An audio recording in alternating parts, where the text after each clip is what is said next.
Hello everyone, my name is Ryan Cam, and welcome back to the AFI project. Today we're going to be taking a look at one of the very best from Alfred Hitchcock, and one of my all-time favorite movies. It's North by Northwest.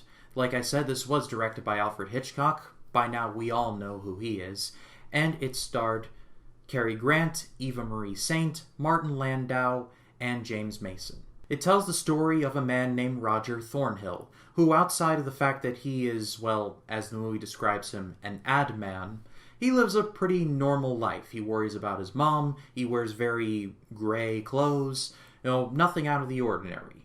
Well, that's all about to change. When one day, when he is on his way to a business meeting, he gets mistaken for a foreign spy named George Kaplan. Despite his insistence to literally everyone, including a man named Van Damme, played by James Mason, and the CIA, he says, "I'm not Kaplan, I'm Roger Thornhill."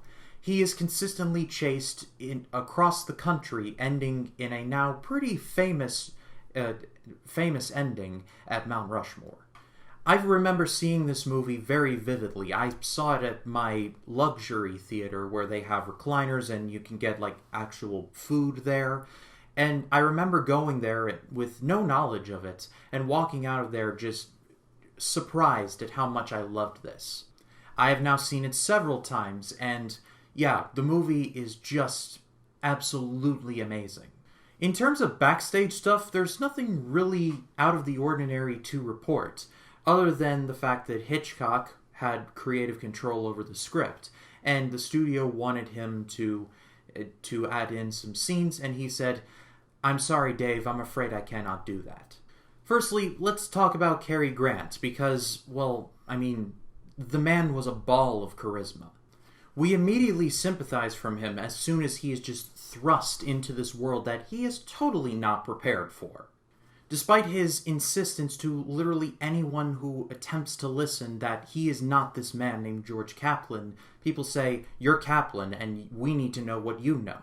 But he's like, "I don't even know what I know." When he's stuck in Grand Central Station, he has to find his own way out, and he wears sunglasses, he tries to blend in, but he's like the most wanted man in America by that point.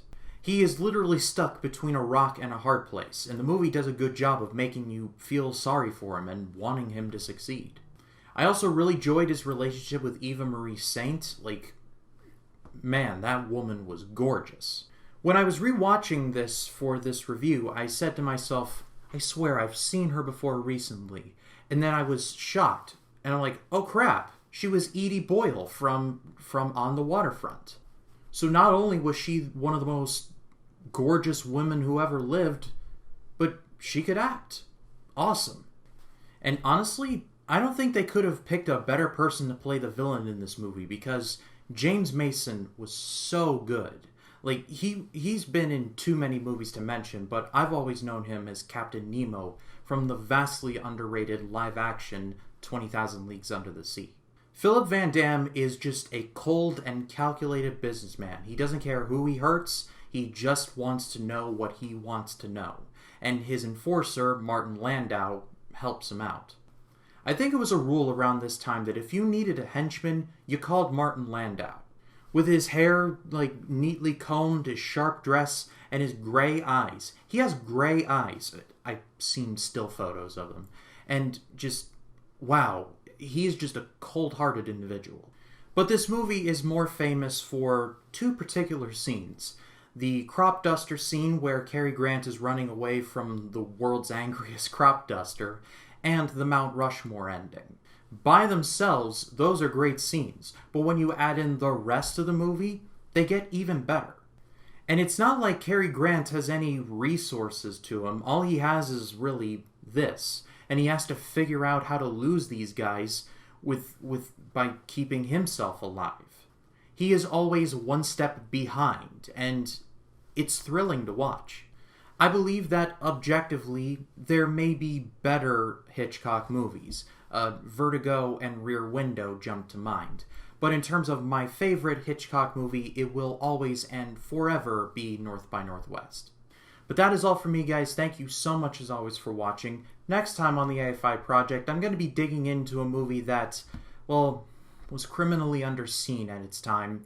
It had a hell of a time getting made, and when it came out, everybody just lost money. The actors and director went nowhere.